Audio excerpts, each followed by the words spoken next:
Alô, meus amigos do canal Wellington Campos FC. Tudo bem com você?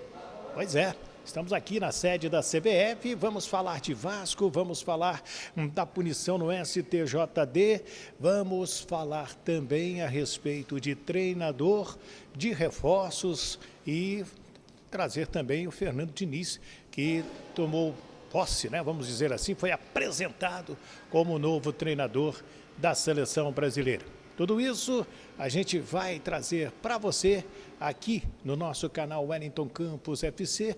Antes eu peço para se inscrever nas nossas redes sociais, se ainda não é inscrito, tá passando tudo aí embaixo. E se ainda não é inscrito no nosso canal aqui, esse vermelhinho aqui embaixo, clica nele, vai lá no sininho, habilite na palavra todas para receber todas as nossas notificações e dá o joinha. Já dá o joinha porque é importantíssimo para que o YouTube entenda que os nossos vídeos são legais, que os nossos vídeos são bons e possa espalhar por aí também. Me dá aquela força? Vamos lá, depois da vinheta tem muita notícia para você. Roda a vinheta!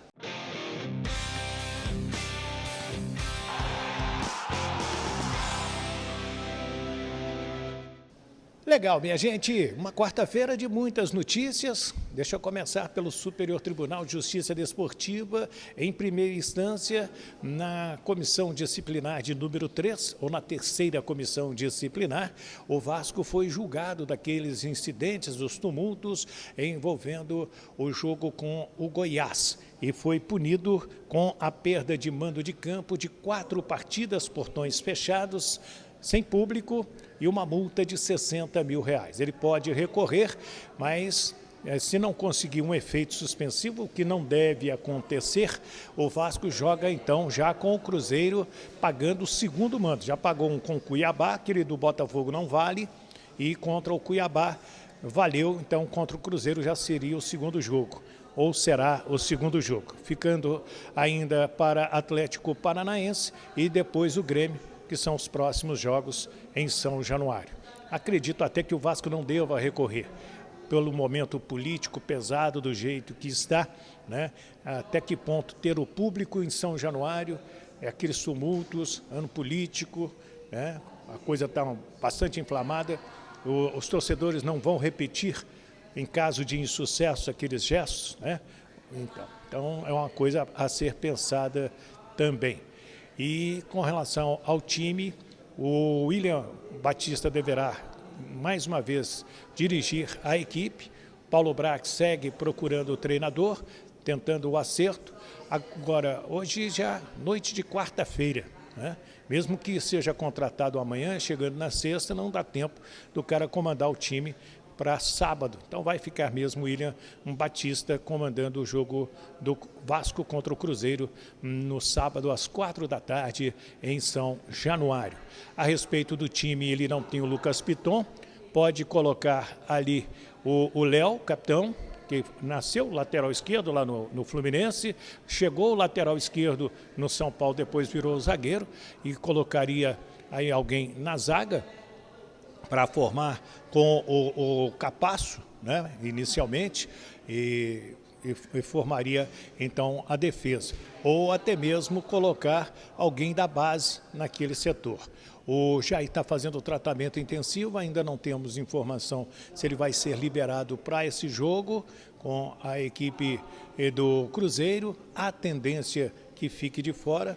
Nós vamos ter maiores informações amanhã na apresentação do Maico.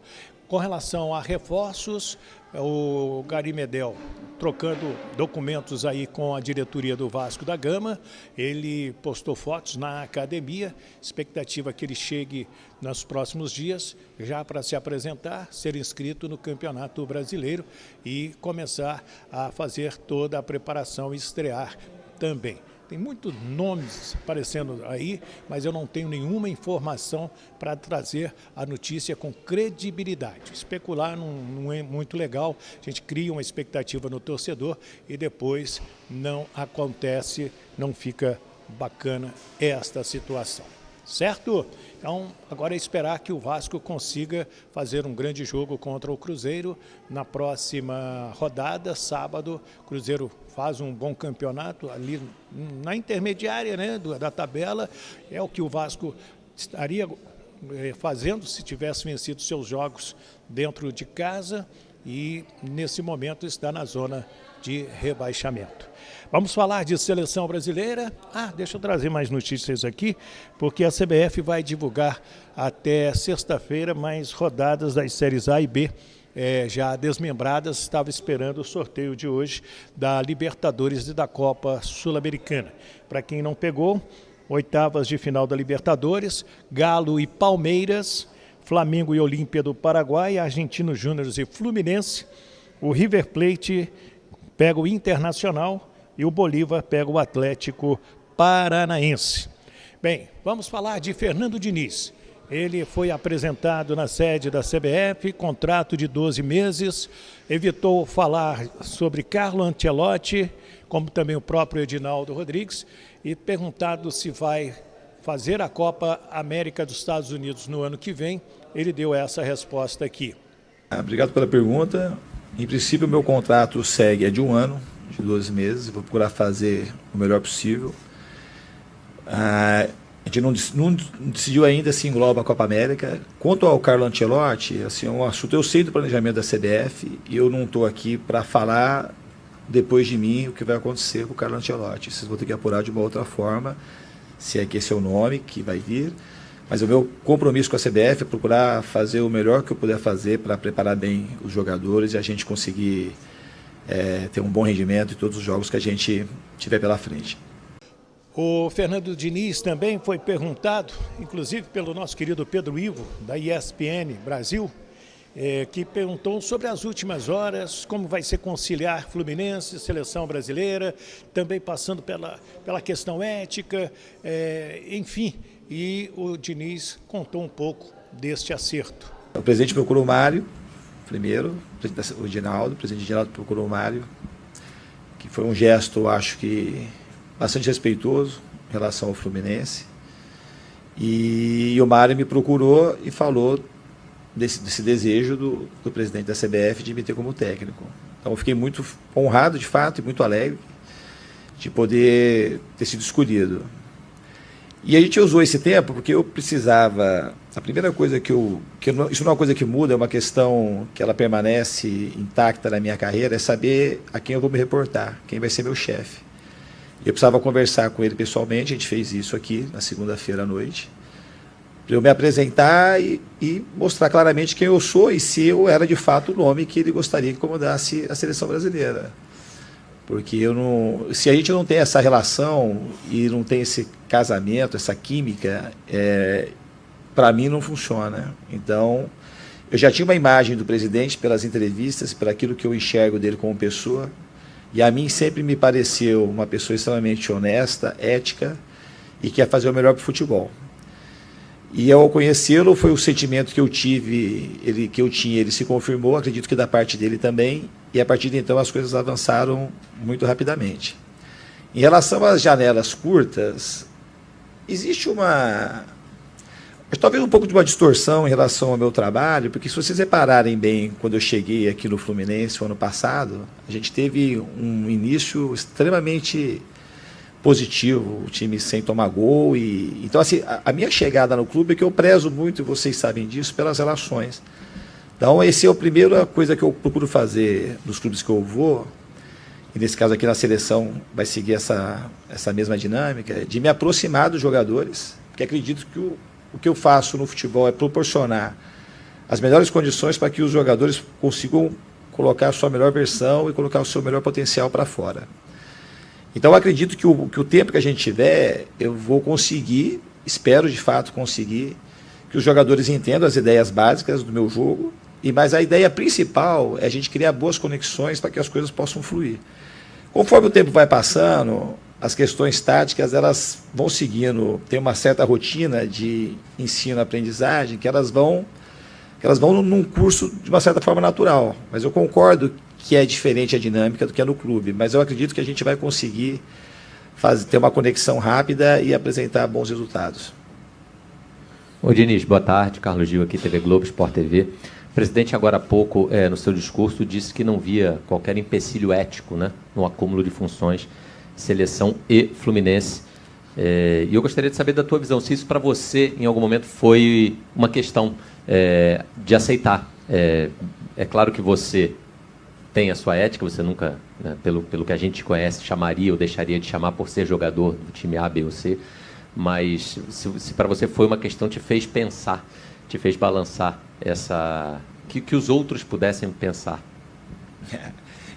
Essa é uma boa pergunta, Carlos, e obrigado por você fazê-la. A ética ela tem muito a ver com a pessoa que vai tomar as decisões. Então ela não está naquilo no conflito, porque se as pessoas presumem que vai ter um conflito de interesse e eu tomaria algum partido, também pré-julgando como eu não tivesse ética. Eu vou tomar as minhas decisões, porque o futebol para mim, ele jamais, e vocês sabem, se eu tivesse muita conexão com aquilo que pensam de mim, eu não faria quase nada do que eu faço no futebol. Porque a minha carreira, se você pegar, ela é muito mais recheada de críticas do que de elogios, por conta da minha maneira de ver o futebol e de enxergar o mundo. Já falei mais de uma vez para vocês que eu construí minha carreira como treinador muito baseado naquilo que eu fui como jogador, no sentido do sofrimento que eu tive quando eu jogava. E uma das coisas que mais me atordoava era sempre a distorção muito clara que tinha para mim da falta de ética que tinha no mundo do futebol. Das pessoas confundirem os jogadores que jogavam bem com eles serem boas pessoas, e isso muitas vezes não correspondia aos fatos. Muita gente trabalhadora que estava buscando seu lugar ao sol era sempre, e hoje ainda continua assim, era sempre julgado por aquela bola que entra ou que não entra, e pela jogada que dá certo e que não dá certo. Então a ética que eu tenho, ela me fez sofrer muito tempo no futebol enquanto eu jogava, e ter o desejo de me tornar o treinador que eu me tornei. Porque vocês sabem que eu não fiz estágio por ninguém, eu passei de jogador a treinador, muito por essa questão que passa pela ética e pela tua pergunta. Então isso para mim é uma coisa extremamente tranquila, e eu acho que até é uma chance da gente mostrar que o futebol não está acima da ética e não está acima da vida. O futebol é um espaço de convivência que a gente tem que colocar a vida dentro dele e colocar as coisas boas da vida. E a ética é uma dessas coisas. Então eu vou fazer jamais uma coisa, eu estando no Fluminense, que eu não faria se eu não estivesse. Vou fazer as mesmas coisas, vou ser a mesma pessoa. É uma situação como você tem complexidade? Tem. Se você fala assim, o que eu pensei e penso é na complexidade que eu tenho quando vou ter que fazer uma convocação e tomar as decisões. E a ética que eu tenho, o senso de justiça, que vai pautar as minhas decisões. E as pessoas vão avaliar conforme o juízo de cada um. Eu não estou aí para falar como as pessoas têm que pensarem sobre as minhas ações. Eu que tenho que pensar e deliberar sobre aquilo que eu posso deliberar e é o que eu faço a minha vida inteira. Então, enquanto a isso, é uma coisa que estou extremamente tranquilo, e nesse ponto a CBF apontou na pessoa certa. Wellington Campos, da Rádio Itatiaia, da Rádio Tupi. Parabéns. Obrigado. Você é o diferente hoje do futebol brasileiro, eu tenho falado sobre isso. Eu queria te perguntar se, ao final de um ano, você já pensa em continuar com uma outra função na seleção brasileira, se vier um outro treinador, pensando já num ciclo para a Copa de 2030? E como é Neymar no seu projeto de seleção brasileira? Eu sou uma pessoa que, se vocês resgatarem entrevistas minhas e todas, eu não sou uma pessoa de fazer muita projeção para o futuro, sabe? Em princípio, eu quero cumprir esse meu prazo de 12 meses e olhar um dia de cada vez e procurar fazer tudo que eu puder fazer para que as coisas caminhem muito bem. Em relação ao Neymar, a minha opinião é que a palavra que me vem assim, quando eu penso nele é quase que uma aberração. É um super talento que demora muito tempo para nascer outro. É isso que eu penso do Neymar. O Brasil tem a sorte de aparecer jogadores assim de tempos em tempos. A gente tem que procurar aproveitar o máximo de um talento como esse. É isso que eu penso do Neymar. É um extra série, um fora de série em todos os sentidos quando se trata de jogar futebol.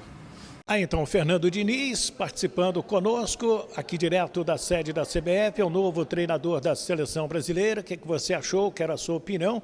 Quero que você também opine a respeito do Vasco da Gama, né? Os últimos acontecimentos aí, uma semana, por enquanto, sem notícias efetivas, apenas esta punição de 4 jogos no STJD. Se você ainda não é inscrito nas nossas redes sociais, por favor, se inscreva. Os endereços estão passando aí do Twitter e também do Instagram. E peço para você se inscrever no nosso canal, se ainda não é inscrito, Wellington Campos FC, não paga rigorosamente nada. Dá o joinha para fortalecer o nosso trabalho perante ao YouTube, para que ele entenda que os nossos vídeos são importantes. Isso aí nos ajuda demais na visualização e também para que possa repercutir todo o nosso trabalho. E mande esse link para os seus amigos, para as suas amigas, pedindo sempre para se inscrever no nosso canal e dar o like, que é importantíssimo. Deixa eu te perturbar com isso, tá bom? Muito obrigado, tenham todos ainda uma grande quarta-feira, estamos juntos, fiquem com Deus, da sede da CBF no Rio de Janeiro, Wellington Campos.